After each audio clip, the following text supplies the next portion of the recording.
డబ్బు కోసం మనిషి ఏ స్థాయికైనా దిగజారిపోతాడు అనుకున్నాం, కానీ మరి ఇంతలానా? అసలు దేవుడు అంటే భయమనదే లేకుండా పోయింది. మొన్న తిరుమలలో చూసాం, ఏకంగా 5 కోట్ల విలువైన శ్రీవారి బంగారు డాలర్లు మాయమైపోయాయి. ఆ తర్వాత తిరుమల కల్తీ లడ్డు అంశంతో భక్తుల నమ్మకాన్ని బజార్న పడేశారు. ఇప్పుడు యాదగిరి గుట్టలో కూడా సుమారు 10 లక్షల రూపాయల విలువైన బంగారు వెండి డాలర్లు మాయమైపోయాయి. భక్తులు రూపాయి కూడబెట్టి స్వామి మీద భక్తితో ఆ భగవంతునికి కానుకలేస్తే, కానీ అక్కడ పనిచేసే కొంతమందికి మాత్రం అది దోచుకునే అడ్డా అయిపోయింది. అసలు లోపం ఎక్కడుంది? అది యాదగిరి గుట్టైనా తిరుమలైనా కూడా ఆడిట్ జరిగే వరకు ఈ దొంగతనాలు బయటపడట్లేదంటే అక్కడ నిఘా కెమెరాలు ఏమయ్యాయి, పర్యవేక్షణ ఏమైంది? మరీ దారుణం ఏంటంటే ఇన్ని ఆరోపణలు వస్తున్నా కూడా అధికారులు వాళ్ళని వాళ్లే సమర్థించుకోవడం, టెక్నికల్ ఇష్యూస్ అని, లేదంటే ఇది చిన్న దొంగతనం అని సపోర్ట్ చేసుకోవడం, ఇదంతా చూస్తుంటే నిజంగా సిగ్గనిపిస్తుంది. మనం గుడికి వెళితే చెప్పులను బయట విప్పి వెళ్తాం.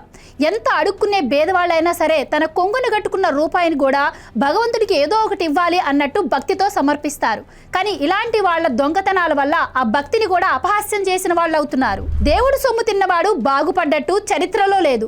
అది పాపంలా వెంటాడుతుంది. ఆ దేవుడికి ద్రోహం చేస్తే చట్టం వేసే శిక్షల నుంచి తప్పించుకోవచ్చు, కానీ ఆ దేవుడు వేసే శిక్ష నుంచి మాత్రం తప్పించుకోలేరు. ఇలా దేవుడి సొమ్మును కొట్టేసే వాళ్ళని ఏం చేయాలో కమెంట్ చేయండి.